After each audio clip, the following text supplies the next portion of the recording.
right, welcome everybody. We've got about a minute yet before we're going to get started. But we've got a really, really good virtual Thursday today. Got some great speakers with us. We'll wait for the top of the hour and we'll get started.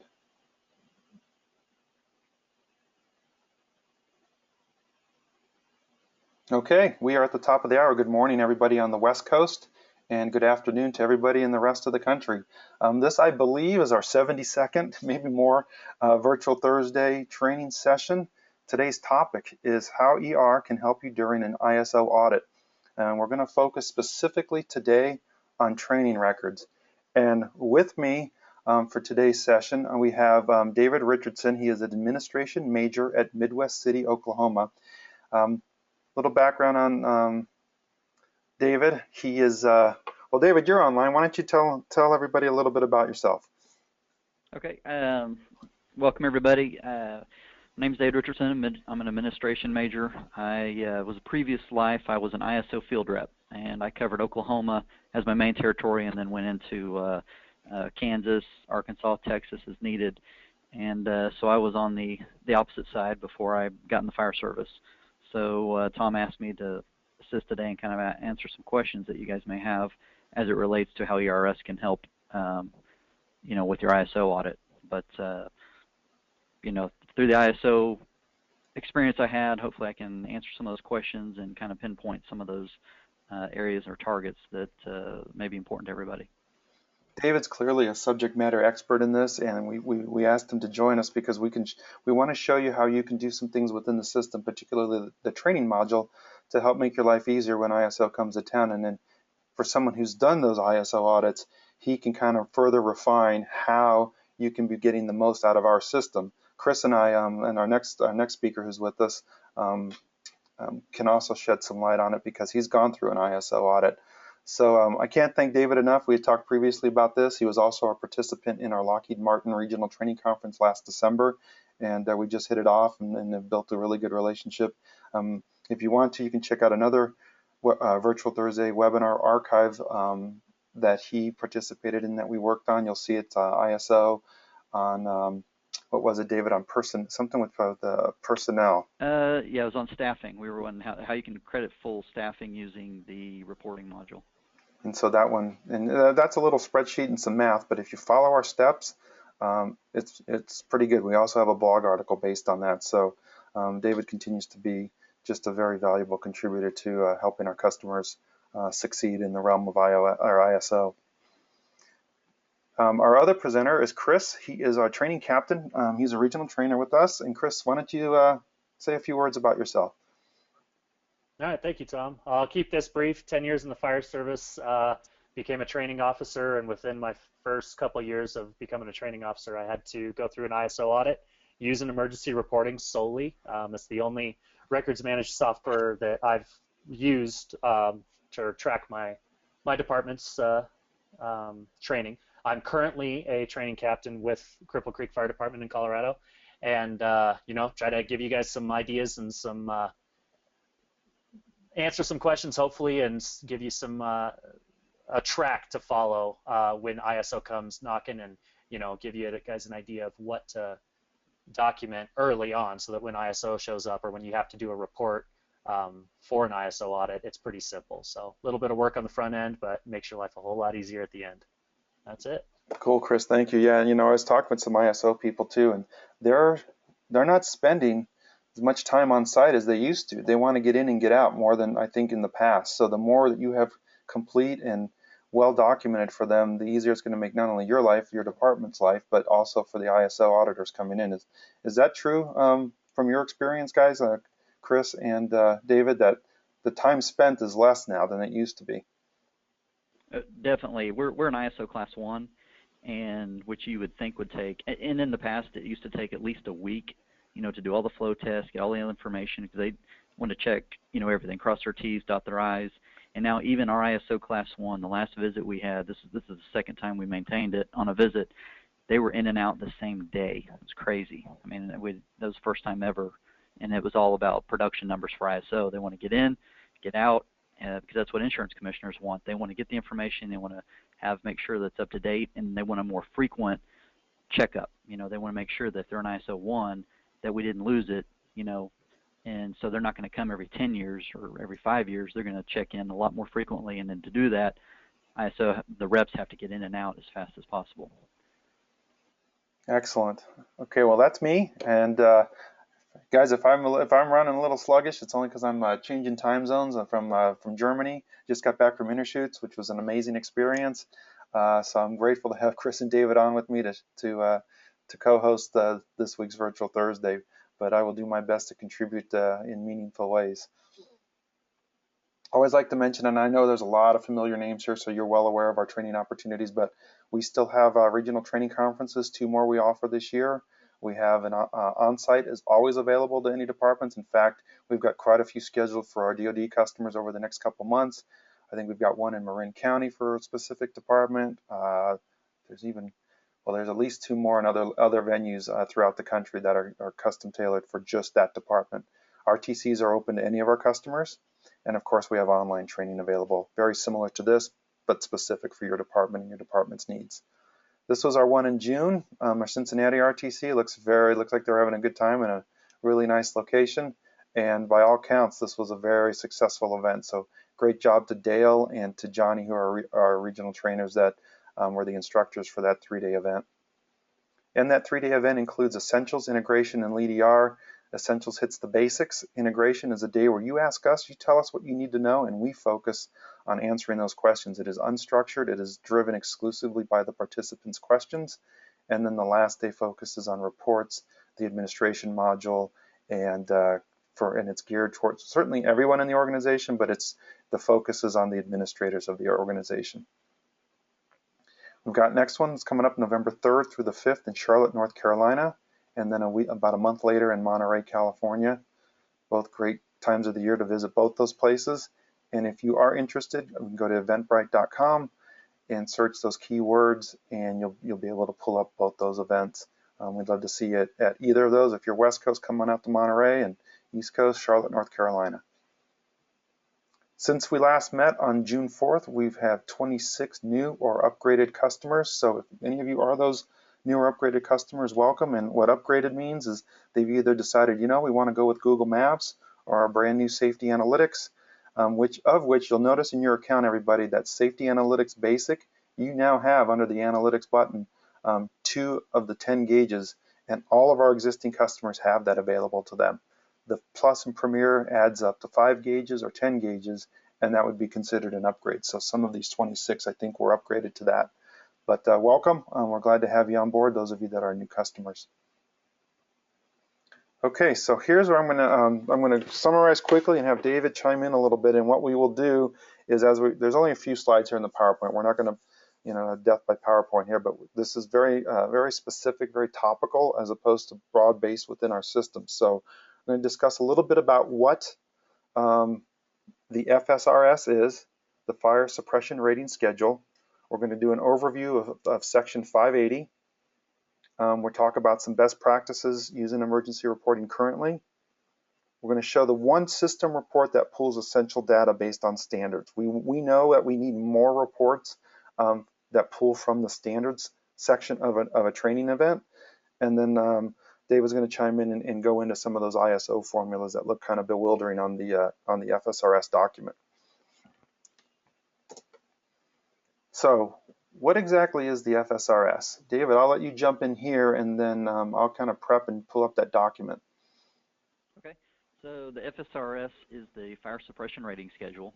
It's ISO's Bible, if you will, to all their formulas, all their explanation, all their reasoning, all their references to NFPA or American Water Works, and it's been a document that isn't changed very often. It's been around since the early 1900s after several conflagrations, large fires that took out major cities in San Francisco and whatnot. And so the insurance companies got together and like, hey, we need a means of identifying or a tangible means of quantifying a fire department's ability or their effectiveness of putting out a fire. So they come out with this schedule, and then it gets updated. It takes a long time. Like every 10 years, you might get an update. And so the most recent one was in 2012, and then it became effective in 2013. And it made some changes to just technology and whatnot. But there's basically three components. You have communications, which is 10% of your grading. The fire department's 50% of the grading, and then the water department is 40%. And then there's now a new section that's worth another 5%, and it's community risk reduction. So them actually giving you credit for having a fire prevention bureau, if your department has that, and they now recognize that. So what's important and relevant to today's webinar is that as a fire department, being 50% of the grading, the two largest components are the number of people you have in your fire department, the actual firefighters that do suppression, and the second largest item is going to be the training component, which is worth 9% of the 50. So that's where this can really help you, because the more records you have together that you can provide to them, the least likely you'll be in missing points. And when I was an ISO field rep, that's what I found a lot of times, was that guys just didn't realize throughout the course of a normal day things that were creditable and things that they should have logged or just didn't flat out have records. And ISO will deduct points for not having proper documentation. And, if you said, well, my SOP says I have to do this, but they didn't have anything to substantiate it, it became kind of a little bit of a rub of, well, do I believe them, or do I go ahead and not give them credit? And so using ERS and the training module will help. One, that once it becomes a daily routine for all your members, there'll be no, hopefully you'll overload the ISO field rep in terms of you'll overproduce records so that there'll be nothing missing. I mean, if they want to eliminate things, that's fine. This is not credible or that's not credible, but at least you're not going to be short. And that's the important thing that you need to understand, is you don't want to be short on providing your training records. So become, part of the culture, part of, this is a necessity that everybody use this, because it's 9% of what the fire department can impact. The fire department, again, is 50% of the entire grading, so 9% of the training, that's something that everybody can contribute to and make an impact on. Personnel is 15%, but staffing levels of volunteers or dollars that the city's bringing in may prevent you from having personnel. So training is one of the most critical areas that the department can actually make a difference without costing any money. Oh, excellent. Thank you, David. And what I've got up here is just a sample, page 37, where the training section begins. And we'll revisit this as we move forward. But what we're going to tie together is these different components within Section 580 and how it's going to work within our system, emergency reporting, to do exactly what David has mentioned. Go back over that PowerPoint real quick. So then the public protection classification. So David, continue a little bit with this. I think we all know when you hear the class 1, which is basically amazing, like your department, and then 10 being no recognized fire protection. Most of our customers, I think, are going to fall, between that range, probably closer into the low numbers. But explain from your experience how this all plays out. Well, understand it's actually close to 50,000 fire departments in the United States right now. So the majority of those are volunteers. And then, like Tom said, you're going to be between a 10 and a 6 for most fire departments. We just happen to have the perfect storm here. We have 6 fire stations, 26 square miles, and an incredible water system. Years of, every hydrant will have to be put every 250 feet. And so we had just years of working towards this. We were Class 2 for 10 or 15 years. So getting to the Class 1 took us a lot of time and effort to get there. But, being a 10 means you have no recognized fire protection. And some people are just scared to even call ISO. So maybe if it's a volunteer department that's new to this, having these components and using ERS will help give a little confidence that, okay, well, we've been scared to call ISO. Now we have something. Let's at least get to a 9. If we have a recognized water system, we can go to an 8 or better. And so that, that kind of gives you an idea that when you get down to a 1, even a 2 or a 3, it all comes down to record keeping. And again, I mean, I hate to sound like a sales pitch, but that's where ERS is a huge, huge benefit, is because that's your record keeping device. And you're past the point of, oh, do we have enough fire trucks? Do we have enough guys? That's no longer a question. Now it's, do you have records of this? Do you keep records of that? Are you doing this? Are you doing that? And even the analytics module of proving your NFPA 1710 times. maybe you don't have control of your dispatch. Again, ERS is going to be able to provide that in one package. So that should hopefully kind of give you an overview of the 1 to 10, and again, record keeping is ultimately the key, because they're wanting to get in and out. They don't want to have to go to different facilities and see, okay, show us this, show us that. They love it when they can come to the fire department, maybe visit the water department, and maybe your dispatch center, and then they're gone. David, I've got a question, and we get this asked a lot, especially when I'm at the different conferences and we have even just internal conversations with the difference in the ISO numbers, and maybe even if anybody that's attending today can enlighten us on this as well. What does it typically mean, movement in numbers from high to low for the community as far as overall insurance savings? What kind of dollar value can we typically assign? If I go from a 2 to a 1 or a 4 to a 3, what kind of, because I know the chiefs are going to ask us, and as we do, and I won't kid you guys, we'd love to have some even analytics tool for ISO within our system, but part of what we have to decide is the business value associated with it. So one thing we're doing in our research is, what value does ISO bring to the community overall? Because we know accreditation doesn't necessarily lower your insurance rates, but ISO does. But how much does it really, and does every insurance company follow it? Okay, not every insurance company follows it. The majority of them do. Probably every insurance company touches everything. Okay. Did you have another? And so they get some information from ISO to some extent. And then what they do with it is different. Like State Farm uses zip code ratings, but they're still getting the same information. They still want the data from ISO. They still care about the community mitigation portion of ISO, the fire rating. It's just they may apply it in a different way. Now, aside from State Farm, the rest of all the insurance companies pretty much use the same. They rely on the PPC grading, your public protection classification that you have. Of that may be 20 to 30% of your total premium. Okay. So it's not all be all on your your rating, but that is about up to 30% of your rating. And then as you go from a 2 to a 1 to a 3, as you change in between classes, it's about 2 to 3%, savings to go from each one. So going from a 6 to a 2 is pretty dramatic. But going from a 2 to a 1 is is a lot less dramatic. It's more of a feather in your cap type thing, maybe a pride thing when because there's not a huge financial benefit. But if you're trying to source new business for your community, it's definitely something the community leaders should look at. Hey, here's something we can sell. We're an ISO Class 1. It should lower insurance ratings for commercial businesses. Now, residential is going to be state dependent. Some states do what they call banding. So a 1 through a 4 for a house is no different. And then a 5 through a 7 may be no different. And that's going to be dependent on what the state insurance commissioner adopted. So residentials can be banded. Oklahoma, about 3 or 4 years ago, debanded, I guess you could say. So there is a difference even on residential rates between a 1 and a 2 and a 3 and a 4. Everything's different on residential. But commercial's always been its own rating. And then extreme buildings that are really big, that are really old, maybe a 1940s roller skating rink or bowling alley that has no sprinkler system but all the wood floors, they can have their own independent grading that will not affect the rest of the community.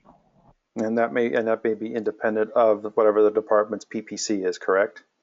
Correct. If their PPC was a 3 and they had this crazy 5,000 gallon a minute building, that would not affect the overall community. It would get its own class. Okay. That one building would get its own class. It's an individual property. So if it's not a unique structure like you mentioned, and I'm a business owner, and I could maybe expect a decrease in my insurance premium going from say a 3 to a 2 of up to 2 or 3%. Is that I hear that? Right. Okay, did I hear that Correct. right? Or if you went from if you went to a 3 to a 1, it may be 4 to 6% overall. Okay, and that doubling. And those are kind of round average numbers. But then as a residential property owner, so a homeowner, one of the key things I need to keep in mind is that change may not affect my insurance rates at all if I'm in an abandoned state. So or your insurance company may not recognize it. Okay. So it sometimes pays to shop around. So and that's a question, and I know we digress a little bit, but I think this is that value we bring when we're trying to market ISO to our communities, our fire communities, is, okay, well, why are we expending the resources to do this? Well, here's why, especially on the commercial side, and then possibly, depending on jurisdiction, state, and region, banded versus insurance recognition, you might save some money too on your insurance premiums that way. So I see so many wins here. It's a win for the fire department because like yours, you've got a class 1, and that's a really big deal in the fire service community. But 2, your community benefits from it, knowing that they have a high quality fire department. But then, everybody's looking at the bottom line is I can save some money somewhere in my day-to-day operation as a business owner or as a residential owner. It's a good day, and there's a lot of wins here. Correct, and it's a community effort. I mean, the water department is independent of the fire, and as many times dispatch as well. And so it's the whole community has got to work towards this goal. Right. I think Austin asked, I don't know if it's a question, but he says, my understanding based on insurance company is about 8% per point. So for example, from a 3 to a 2 would be an 8% reduction in rates, or a 2 to 3 would be going up, would be an increase in rates. And again, there's still, that's one guideline. It could be, there are still other variables based on insurance companies and location. Is that correct? Yes, yeah, definitely. I mean, your insurance companies are going to be a variable, and the state insurance company, because like Texas used to have its own addendum. They actually used to get, and it still may be in effect. I've been out of the game since 2006, but I haven't been out of Texas. But they used to have something called Texas Addendum, where they could get 10 points above anyone else in the whole United States. And with this new update to the Fsrs in 2012-13, they now recognize the importance that Texas kind of pioneered, and now that's applied to the rest of the United States. Yeah, and Austin says Texas still has that addendum. Okay. Now they're trying to match it for the rest of the United States with the community risk reduction. And see, Texas would get credit for basically the fire prevention division, and that's kind of some of the stuff they had.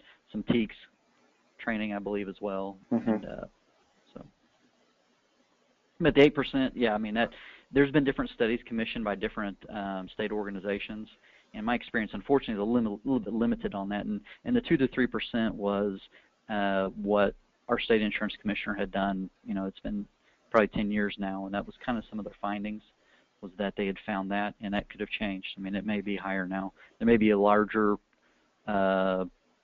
weight given to fire protection than there was years ago. One of our other trainers who's on with us today, Mark Yaden, is mentioning that when a rating goes in a negative direction, it stays locked in for several years for the entire community. In Washington State, that time period is 15 years, so the negative impact is really compounded. Did you want to address that at all? Well, when I worked for the company, it was you weren't locked into that for 15 years. You could request, hey, I'm going to make these changes, and if it took you 6 months, or it took you 3 months, or it took you a year, and you could request ISO to come back out again and say, okay, I made my change, I want this to be done. And now the states, they do have their own rules in the states. Unlike state of Oklahoma, they won't publish but every quarter, every 90 days. So if I had a change, ISO came out in December, said, here you go, you're now a 1, it wouldn't be in effect until April of next year. Okay. So I don't know, if Washington's a little bit different, but one thing that a lot of people didn't realize was that they thought they had to wait for ISO to come back. No, you can request ISO to come back at any time you've made your changes. Okay. So you're not stuck forever. And I'm going to open up Mark's mic, because I think Washington is indeed a unique animal. Mark, are you there? Hi, good afternoon. I'm here. Yes, Washington is rated by the Washington Surveying and Ratings Bureau, and they have their typical schedule is 15 years.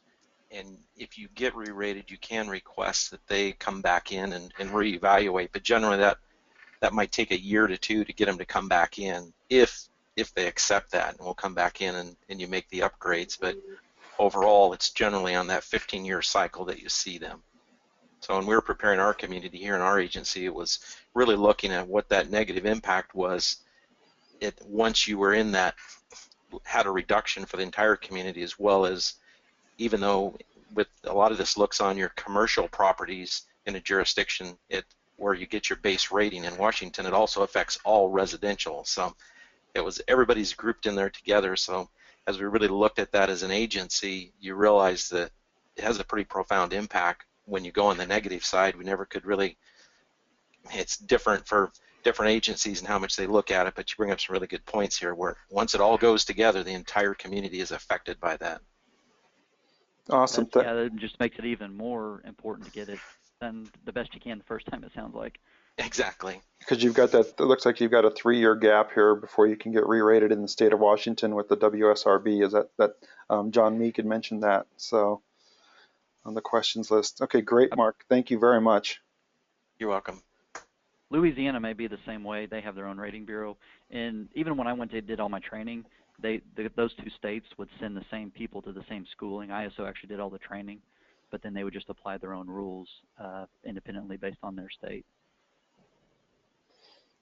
All right, guys, we're gonna press on into some of the nuts and bolts within the system. Before I do that, I do want to thank Mark Yaden, who's our Pacific Northwest regional trainer. He's online with us today, as is our Northeast trainer, Ryan Dennett. Sydney in the office, our marketing genius, is on with us, and it looks like our boss, Dave Adams, the co-founder of the company, is with us, as is our German expert out at Rhineland Falls and HHP Berlin, Tillman. So Tillman, good to have you online with us today, and again, thanks to everybody who has joined us for previous Virtual Thursdays. I recognize a lot of familiar names, so it's good to have you on board. All right, so here, what we're going to jump into next, and this is where all three of us are going to kind of go through and show you some processes on how to set up the system, is that ISO 580 is the training component, as we mentioned, within the FSRS document.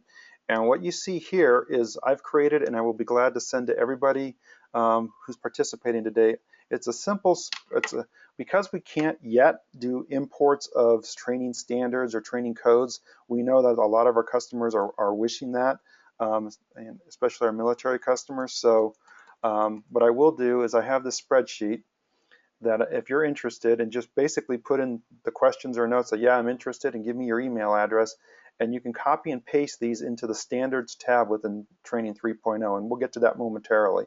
And this is going to allow you to accurately document the necessary standards for ISO within our system.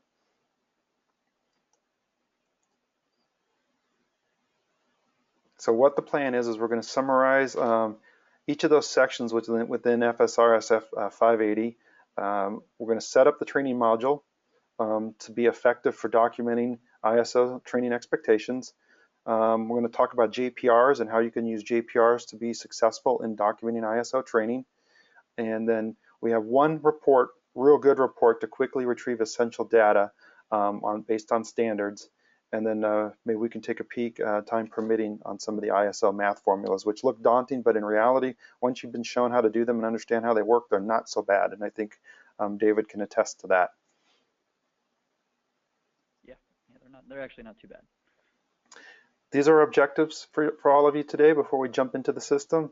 We want to help you enhance your department's training records. So you're pulling data for, you're being able to document correctly and not have to scramble to find out if things meet what they're supposed to meet with you when you have, and in this case, when you have an ISO audit. Oops, that's what I hit for getting the keyboard too fast. Sorry, guys. The utilization of standards for all applicable training events. We'll show you how to build that. Thorough documentation of training. Deliver exceptional reports. So if David were still going out and visiting your department, you'd be able to deliver some high quality documents to him so he can get in and get out, just like you mentioned, not have to spend a week there. And ultimately, you want to improve your PPC number. There's not a lot of ones in the country, and that's okay. But if you can, my department wasn't a one. I believe we were 3 or 4, but we did make improvements during the time I was on the job. So any improvement is a testament to your commitment to the community. And of course, celebrate that, because there are wins there, and there are financial wins for insurance premiums. And then also it's a validation of the quality of service and the equipment and the training that you're doing on the job. Tom, if I can interject real quick on that, the PPC. Sure. The main goal of your PPC number is to maintain your class. If you can improve it, great. And you don't want to go backwards, obviously, but as communities grow and neighborhoods are built and buildings are built, the ISO stance is they just want you to maintain your classification. I mean, if you improve, that's great, but the whole goal is that you're keeping up. And that's why they didn't really care, but every 10 years or so they'd come out, is that they just want to make sure that you're keeping up with the pace of the economy. So I just want to interject that real quick. No, that's a great point. That's a great point, David, because I know here in Arizona especially, we have some levy caps that, property value caps, and so departments are having to adhere to more stringent and more difficult standards. But the money's not flowing like it used to. They have to find some alternative sources, property, because a lot of fire districts, property, it's based on property taxes, and that's being capped, and the ability to levy is capped by a certain percentage here. So if you can do all of that, manage all of that, and still keep your PPC number like you mentioned, you are, succeeding in a lot of ways. It doesn't always have to come down for you to measure a success, right? Exactly. Okay, essential system tools, ISO JPRs, ISO class templates, the settings tab, report 1640 is a great report, and then considering ISO for training codes, that is one that we can look at, and I know some departments have done it. I'm reluctant. I would not recommend it, only because it can cause issues when you're trying to run reports and get the correct number of hours. So with that, let's exit out of the PowerPoint and jump into the system. Are there any questions before we go into the system? And we're right at the bottom of the hour, so perfect. We got a half an hour to go through all of this. And this is going to be a collaboration with the team at hand. And even if Ryan or Mark you guys have anything to say, just jump in. I'll unmute you, and we'll get you on board. Okay, so the first place we're going to go, again, remember we're focused on the training component, is let's take a peek at the actual document. And we're going to run through it pretty quickly, only because our time limitations. This is where, David, if you can chime in on the various sections, because this is going to reflect how we built the different standards within emergency reporting. So Okay. let's just chat up A real quick here. So so 580 in the FSRS, the book that you can get, is going to be everything for training. And then where ERS is going to be critical is, so 580A, like Tom had showed you on the Excel spreadsheet, the goal is you want to be able to show that 18 hours a year for each of your members is being accomplished. So if you had 30 members on your department, it's going to be 30 times 18. You're going to have 540 hours ultimately is going to need to be shown that you have completed to get full credit on that item.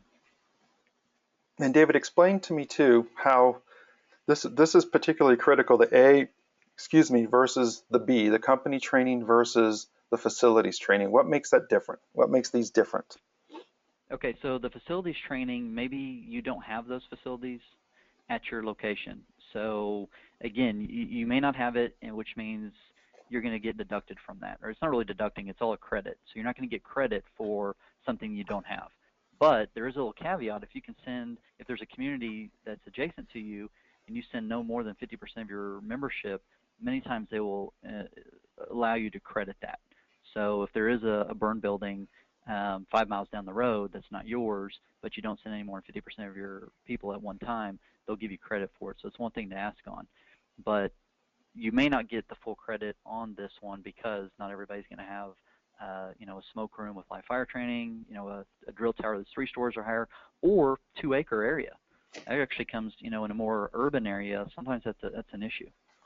So as long as they, and if I'm hearing correctly too, they don't have to. This doesn't have to be part of their department, but if they have access to it, it will still count. Exactly. Okay. Correct.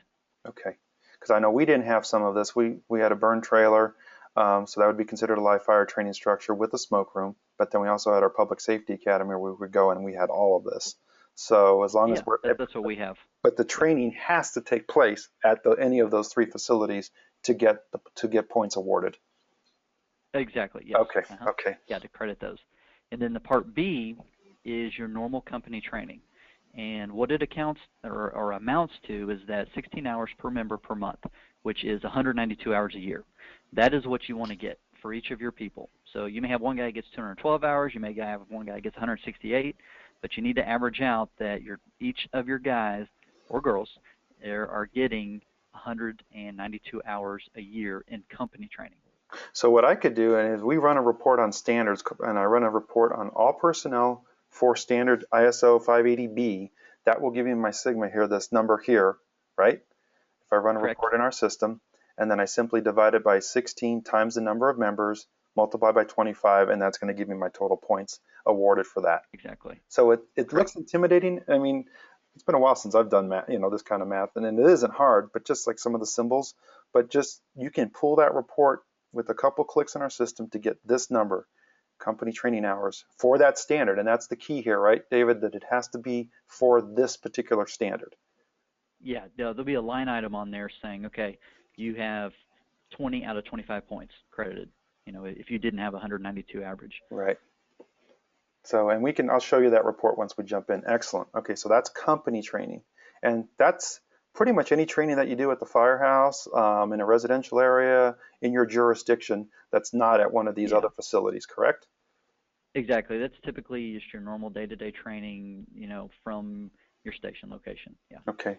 Hey guys, I know what I want to make you all aware of is this is, I think, such important information David's sharing. My goal is to get done at the top of the hour. It is always possible we'll run late, so I just give you that heads up on that. And I think it's because I don't want to clip any good information here. So just, if everybody's okay, I'm just preparing you. We might run 5 minutes later based on how I've kind of planned this out, but I really want to cover some of this.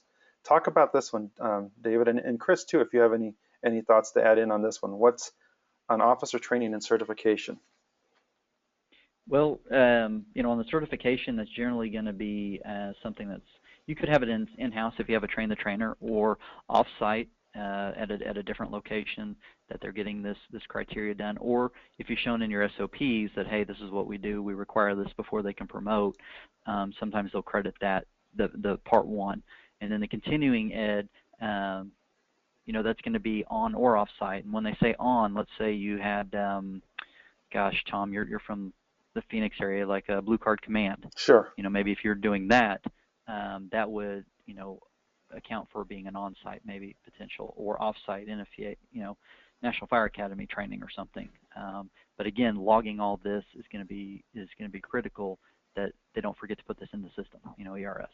And then sometimes you can also, and you'll get to this, I know, but you can kind of cross-pollinate this and be like, okay, I am commanding a, you know, whatever, a fictitious fire scene or something in classroom training. Sometimes they'll allow you to credit that as well, okay. That I was doing this command training. And so if I go take a FSHE class, like a college course, I've got this nailed right away as an individual. Yeah, this shouldn't be, 12 as long as hours. people are logging what they really need to, it shouldn't be too bad. Okay, because I mean 12 hours per year for officers. If I'm doing those things and assigning the right standard to it in emergency reporting, most officers, they're going to knock this out of the park. Oh yeah, it should be an over. Again, it's one of those overkill things, but you want to provide it, you want to log it. And one thing to add into this is Chris, for everybody who's with us. The one thing that I wanted to add to this is that 1021 for C1 there, that officer certification, that's typically going to be your Pro Board or IFSAC certifications, being those are the two accrediting bodies. Oh, good point. Yeah, in the nation. Those are pretty easy to prove, and if you don't have an accredited certification program, that doesn't mean that you cannot get credit here. You just have to document that your training meets all of the JPRs and all of the NFPA 1021 criteria. And one thing that we can show you a little bit later is how to use the JPR functions to initiate a certification within emergency reporting, to where when you run a new train the trainer program or an officer class and you create a certification in-house, you can also get credit, and then you also have the documentation to prove that. So just one little thing I wanted to interject. And so what's nice is what Chris is saying too is I can have this as one JPR, this as another JPR, and I can be working towards both of them, because at the end of this one, I'm going to get an NFPA 1021 standard for fire officer, professional qualifications, some sort of certification, if SAC Pro Board or whatever, if it's a state or an NFPA course. And then here is just continuing education that's on top of this. Great. Okay, next up, there's the math. And again, not hard. You're just plugging in T3 equals that plus that, and then that's how you get that number of certified officers. So this is going by the number of certs that they have, right? Divided by the number of officers times 6, and this is the number of hours for the continuing education training. So I guess, and maybe you mentioned this, guys, and forgive me if you did, is it very possible that these same hours applied for these certifications can be applied here as well? So I get my cert and I take so many hours, but then I can use those hours of those classes I attended to get my certification. Can they also be applied down here? Oh, not on continuing ed. No, your initial cert would not. Okay. You can't double credit that. Okay, that's what I thought. I just wanted to make sure because we're firefighters and we find ways. Yeah. So with that certified officers group, if you attend a course, that first year that you're certified, that's going to count towards your certification. You're not going to be required to get any continuing education hours. So essentially, correct me if I'm wrong, David, but essentially they're looking at within 1 year or before you become a line officer participating in those duties, they're wanting you to be certified. Exactly, and it works the same on the apparatus operator. And so here's a question that used to come up was, well, we haven't had a promotion in 5 years. But if this is part of your policy and you can show records that this is a requirement, they'll generally accept that and give you full credit, as long as everyone does that in that first year, and that's just your policy, and you can show even an older record that'll help fix the problem of, well, we haven't hired anybody or promoted anybody in X amount of years for that first item. The second one, your continuing ed, would be obviously continuing education. Excellent. Okay, let's jump into this part real quickly. Just a summary, David, on this between new versus existing. What's the key takeaway our participants should new have? would be before you're going to let me drive this as a relief driver or a full rank change of an apparatus operator. Here's what you do. Do you go through this? Do you go through an EVO program? What is it? And 60 hours is what they're looking for. And again, the NFPA 1002. And then the existing apparatus operator was, okay, I'm already been trained as a relief driver or driver, and like our whole entire department we do an EVO class every year. So we generally just throw everybody into the existing driver operator program, but that is after you've met the qualifications, this is what you need to maintain that level of training. So you got your initial, just like certifications for officers, that's your initial here, the D, section D. Section E is once you've got that certification or your initial 60 hours of training, this is your CE for being a driver. You've got to hit 12 hours a year to maintain proficiency according to ISO as a safe and effective driver operator. Exactly. And then Hazmat? Hazmat, just depends if you're on awareness level. You should be able to get that quite easily. The 6 hours per member per year. Works similar to the company training where we had 16 hours per member per year.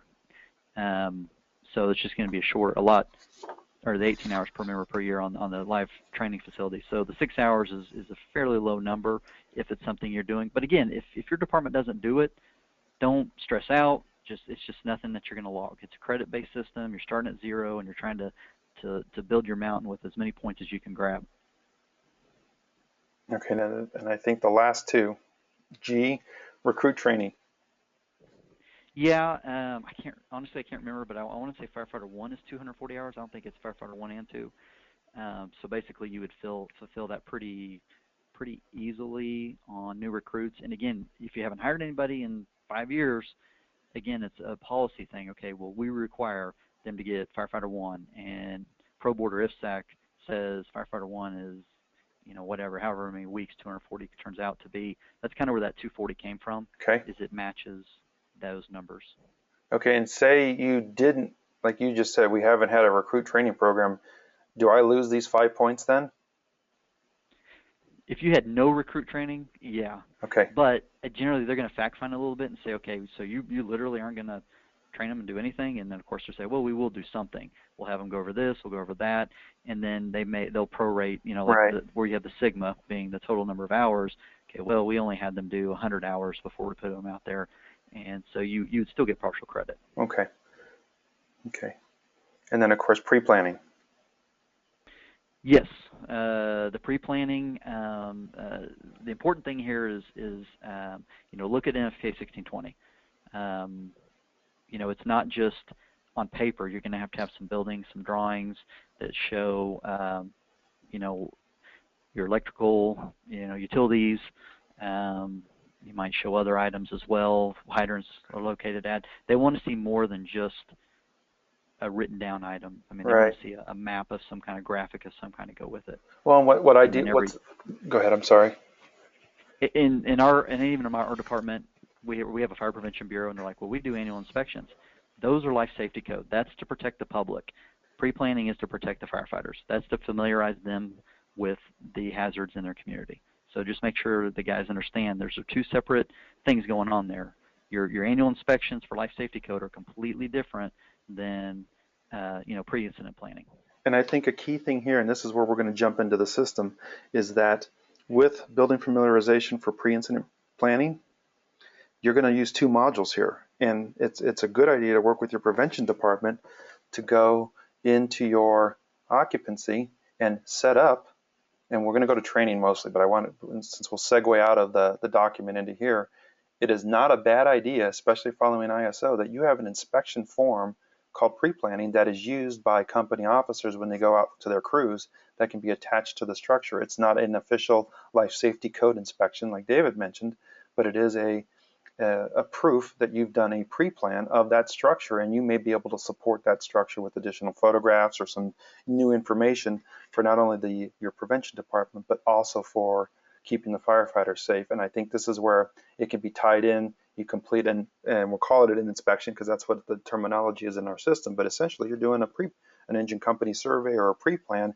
and is not only documented here under a single occupancy, but then it's here in the training module. And this is where we're going to spend the rest of our time here, is in the training module, because under settings, and we're going to focus here on the tab standards. I can assign that pre-plan I go out to do to my crew and assign that standard here under ISO 580.h, a pre-incident plan. And so not only am I documenting in the occupancy module for the benefit of all and for the benefit of the prevention department, I'm also documenting it for training, so I get hours credited towards this ISO component. So it's twofold, two-part process for this particular one in our system, but it certainly can work. So where I'm at, let me start from the beginning. I went home, for those of you in your systems, to training, and then if you have administrative privileges for training, you'll have a button called settings, and it's important, and this is a different topic, but that you set your class categories, training code categories, and training codes up as best as possible. There's different models and ways of doing it, but I've always talked with the tree, big branches, not too many items, medium-sized branches, a little more specific, small branches, almost to the class title, and then the leaves are the actual classes attached to these small branches. But what I want you to refrain from, and it's not wrong if you do it, it's just as we move forward, and the way the module's been built is standards are meant to be loaded here and then assigned to the class itself, because as you assign a standard to a class, you're going to be assigning, if I have an 8-hour class, I can assign multiple standards to that class, and I will get 8 hours for each of those standards. It doesn't break it out like it would in training codes. So that's kind of a big deal as you build this out. And like I said, I have that spreadsheet. If you haven't built it like this and you want to simply copy and paste from the spreadsheet as you add a new standard in your system, I'll be glad to send that to you if it's something you're interested in. And if Go I ahead. can speak up real quick. Yeah. Oh, yeah. On this, and where this is critical for everybody listening. So your training codes, you're doing live fire training, let's say, but you wanted to credit the live fire training facilities and the pump, existing driver training. This is where the standards are important. That way you're not, for a 2-hour class, you're not crediting it 6 hours. You're keeping it as it was a 2-hour class, so that's a code. A training code is 2 hours. Right. And then the standard is allowing you to add multiple standards to fit the ISO needs, so that you're getting credit for everything that was during that 1 2-hour period. In ISO, and David, I think you had mentioned this to me in another conversation, ISO is perfectly fine if you have, say, that example you just gave. We go out to a live training facility and it's inclusive of a fire attack, but it's also staging and the driver operator has to stage. I can apply both those standards to that training event, Yes. and ISO is just fine with that. Absolutely. Okay. Guys, any questions here on setting up the standards? And I know Chris's account and one of my other training accounts, we have a lot of NFPA standards as well. So if you want to piggyback NFPA standards or IFSAC standards or Pro Board standards, you can piggyback them into the class. And we'll get to that here as we build a class. We've got about 12 minutes, so I want to go through this quickly. But again, we may run long, and usually people stick around. So that's always we always appreciate that. So where I want to jump into next is the actual training classes.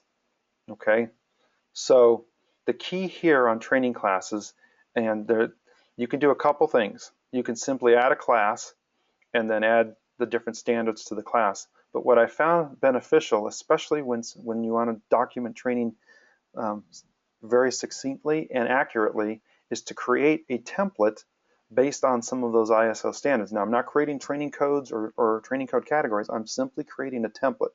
So for example, this template here, I've decided that this is live fire training structure. So it's ISO 580.A, and then we're doing fireground tactics.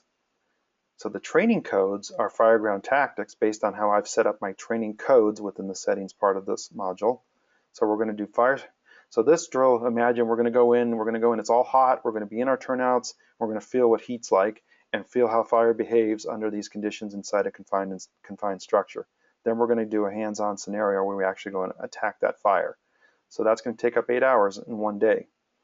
The standards, I've applied 580.A, and just as David had mentioned, I could apply some other ones to it, but I kept it simple.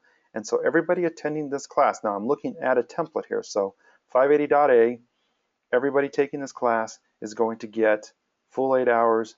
And again, we won't get into how you can make separate hours for different individuals, because you can do that in a training class. But here it's assumed that this 8-hour class, those people are going to get credited for 8 hours of ISO 580.A. Now remember, this is a template, so I have to go back out and add a class from that template. And this is why templates are so helpful. Not only are they helpful in the consistency and quality of data you're going to collect for each class, but these are essential for JPRs, which we'll go into next. So here, fireground tactics, and I can create any templates I like. And I can, even if I see a class that I like, I can create a template from a class somebody may have entered. So I'm going to add this class. I'm going to call it today. We started at 0900. I'm going to add the class. So then it takes me to the ability to add the class, and I have to add an instructor. I did not pre-fill that in the template because we usually have different instructors. So we'll call Ed as the instructor. That turns that button green. And because we're going to have a lot of driving involved, I can modify this class because we're also going to have some training or some driving. In fact, we have our new drivers out there and we want to give them some fireground training, so I'm going to assign that. And so now I have 2 standards associated with it. I go into people, and I'm going to simply add the individuals that are, let's say we're doing an A shift day, and everybody from A shift's on the drill ground.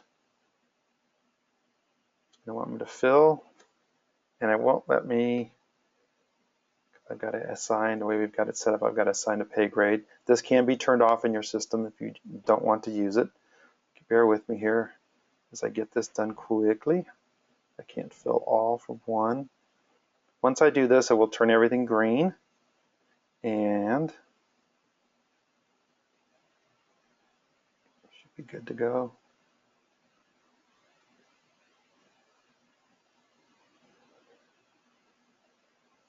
And I'm also going to change the date to yesterday, only because I want to run a report to show you. So I'm good on people. Let's make the class yesterday. And then now I can authorize it as complete.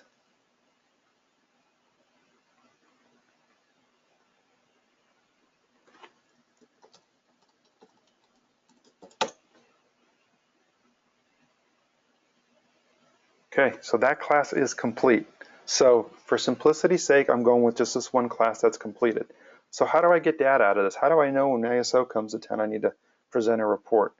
I go to reports, and for right now we have this one, report number 1640.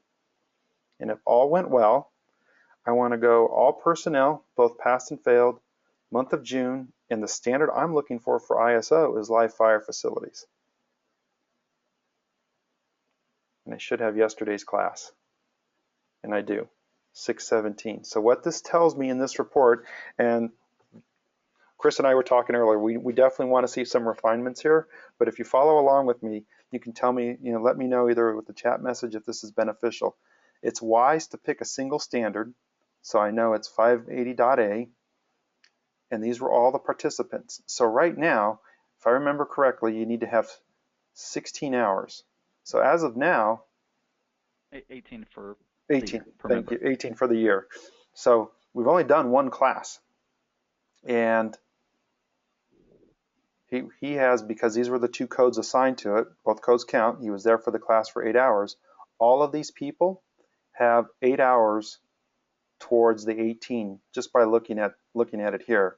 I can see that these are the people that meet it. Now that, of course I would take this out and run it through the formulas that ISO provides, but this is a quick way, and this is why I recommend selecting a single. You can do multiple standards, and that's fine, but what it doesn't do is it doesn't parse out which standard is which in the grid here. So I'm recommending to go with one standard at a time, run those reports, and see where you stand based on the minimum required. Chris and David, anything you want to add on this? Does it total at the bottom? If you go to page 2? It does not.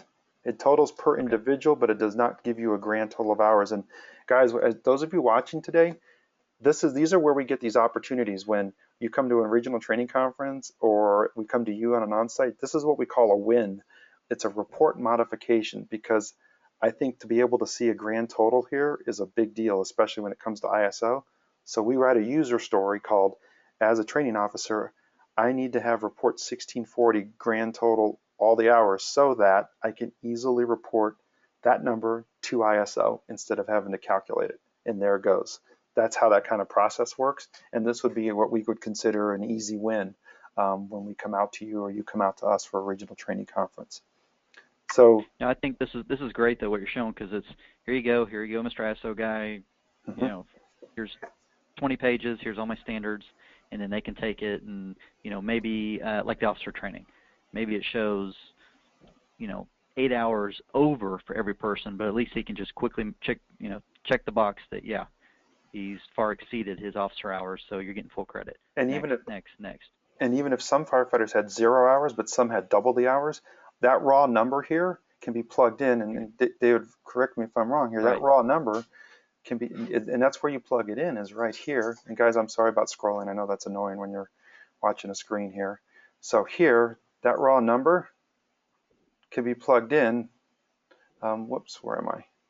Yeah, that raw number can be plugged in to determine the number of points based on T1 FA times number of hours per member divided by 18 gives me that factor. So and that'd be a huge help, because like let's say you did 2 8-hour days like that, so you have 16 hours, and or let's say you did 3 of those. Okay, so you've got that. So if you have someone on injury leave, it's going to be a benefit to have more hours, because it's going to help counteract the fact that this guy's on injury leave. He's a member on the department, but he didn't get his hours. So because they're going to ask a roster first thing.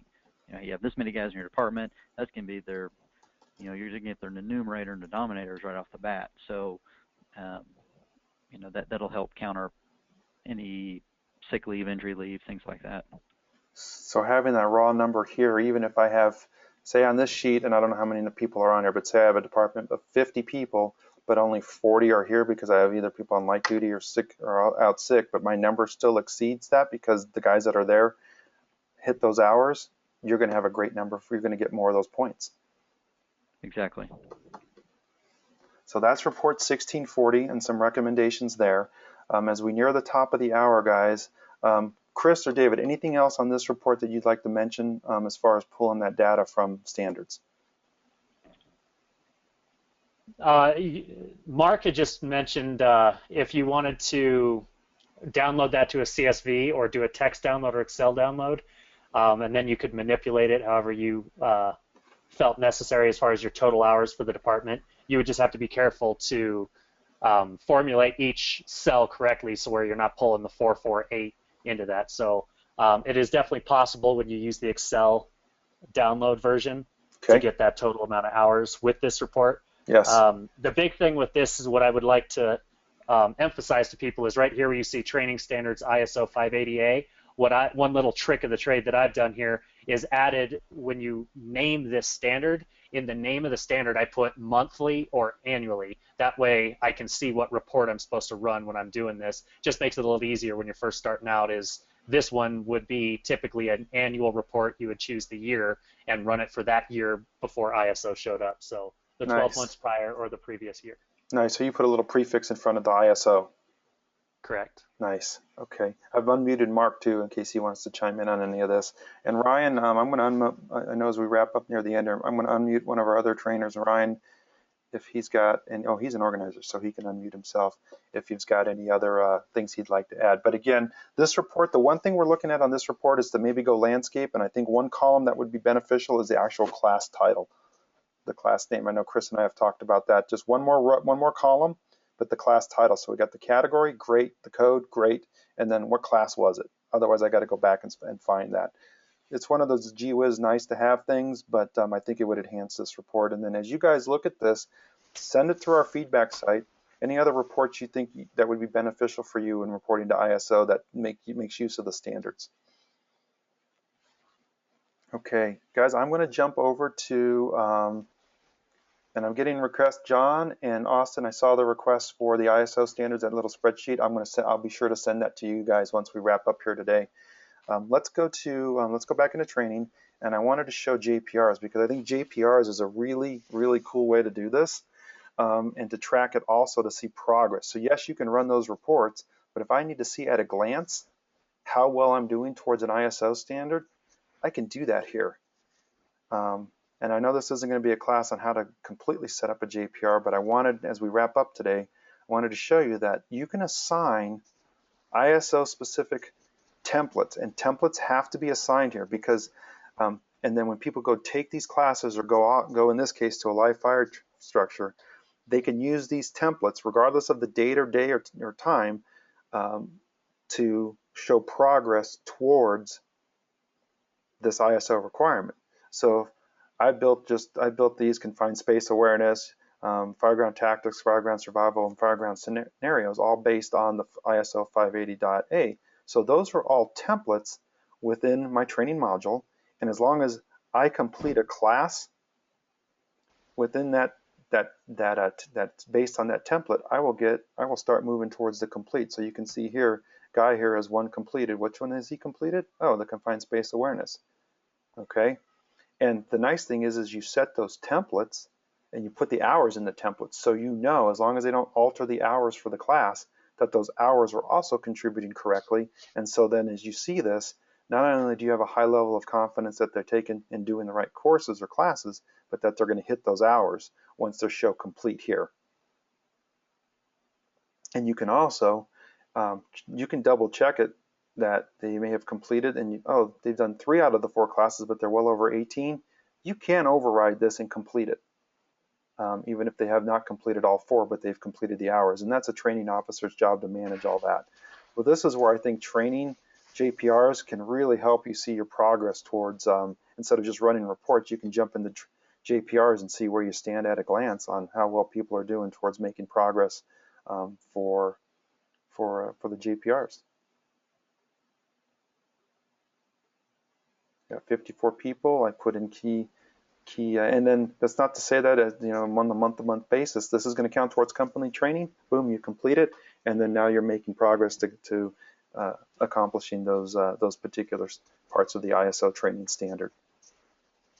So Chris and David, anything, or Mark or Ryan, anything you'd like to add on use of JPRs towards your compliance for ISO? This is Mark. I just think you've done a great job of summing that up. Thank you. Oh, you bet. I agree. And you'll play with this, and you may have multiple categories, and you'll have to kind of learn to play with it.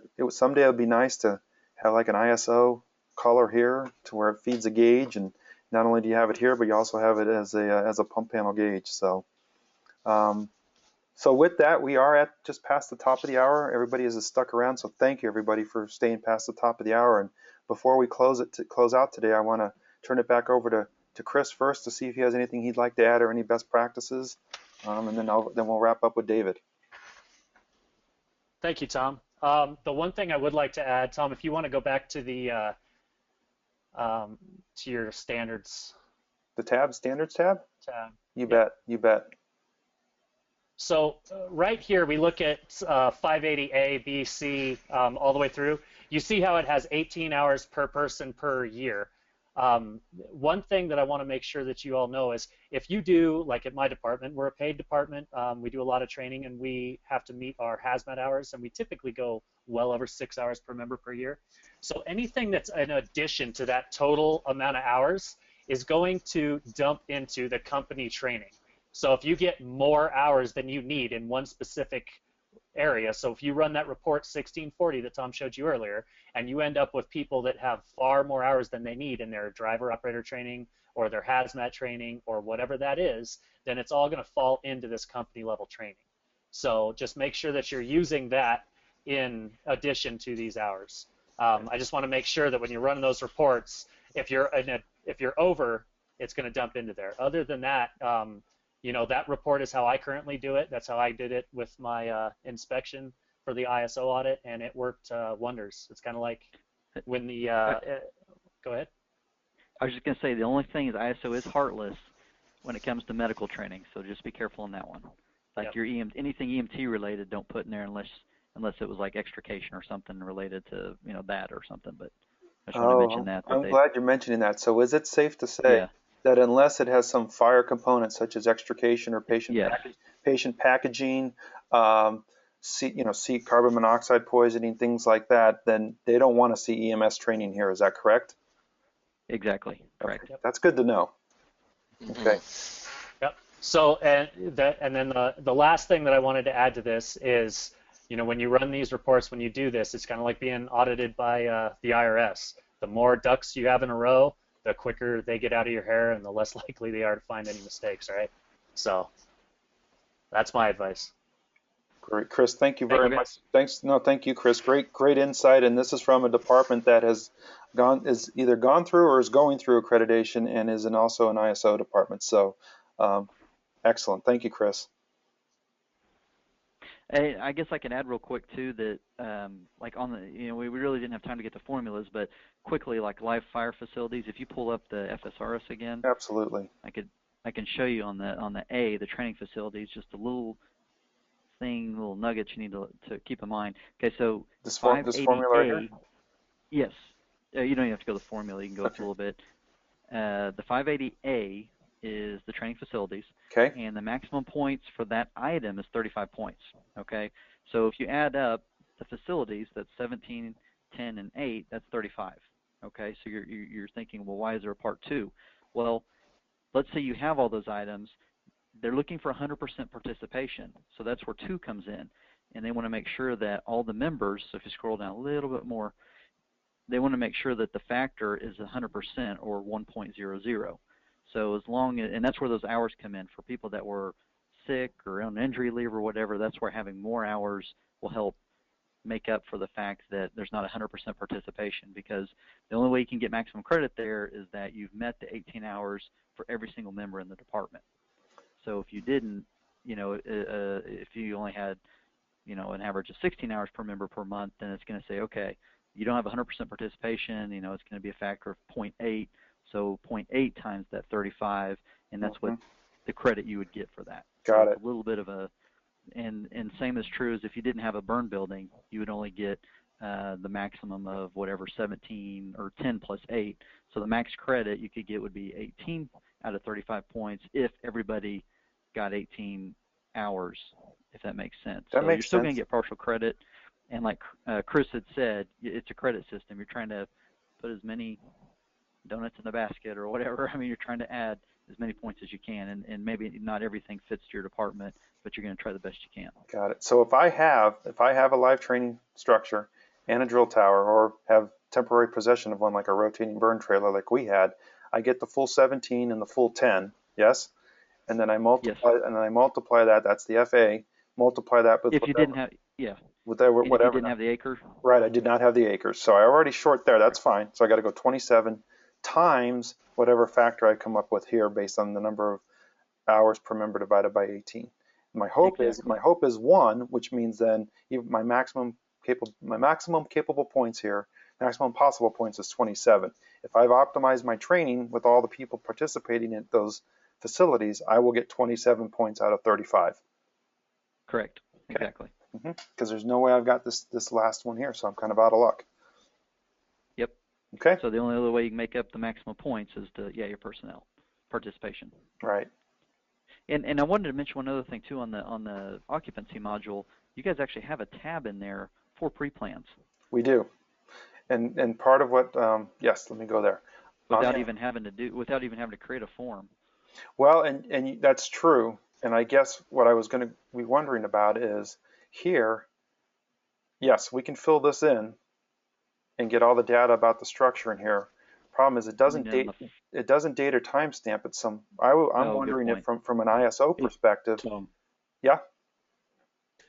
This is Ryan here. So a way around doing that is you can actually create an action code for a pre-plan, and then just add a new action code and then run a report on action for codes. specific action codes.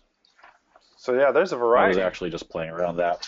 That's a great option. So you've got multiple ways to do it. Now, yes, you fill in this information, but it doesn't tell you when it was filled in. The action tab can do that and then run a report on that. Or you can run a very simple inspection form that goes through and documents who, what, where, when, and why you did it. And it doesn't have to be a full-blown inspection. So there's multiple options. The versatility of the system blows me away sometimes. So that's awesome. Thank you, Ryan. That's a good one. So I hope you guys understand. Go ahead, Mark. I'm sorry, Tom. I didn't mean to talk over you, but the one nice thing about the approach with the inspection form is in your system, and then you can schedule those out to where they're being scheduled just like a normal fire inspection would be, but you're scheduling a pre-fire. So there's quite a bit of flexibility in that to be able to schedule those for the crews. Good point. Well, guys, let me make sure we don't have any questions. What I'm going to do, there's been enough of a request. I'm just going to send all the participants today that simple spreadsheet that has the ISO standards, both the standard and description. If you don't need it, please discard it. If you need it, you're welcome to use it. David has a comment. We actually schedule different types of inspections, like life safety and pre-plan. That's great. I like that too. Very good. And then they use it. They know that they're working with the prevention department. And yes, it's not the prevention team doing that inspection, but we would call them engine company surveys or pre-plans. So very good. Well, guys, I know we're way past the top of the hour. I have to say thank you very much to David out of Midwest City.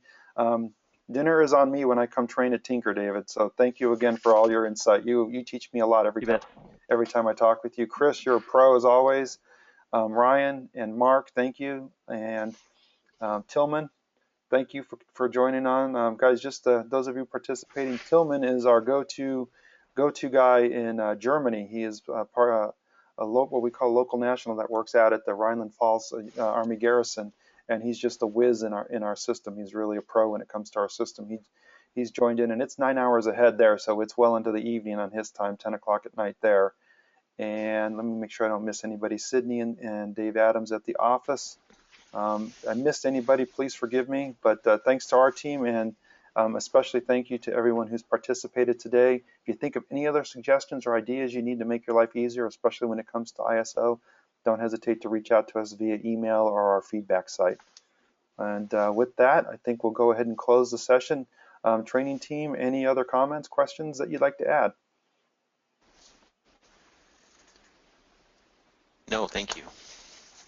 All right, everybody. Thanks again for a great session. The recording of this will be up probably within the next week or so. So thanks, everyone. Be safe. Tillman, get some rest. Thank you all. Take it easy. Thank you.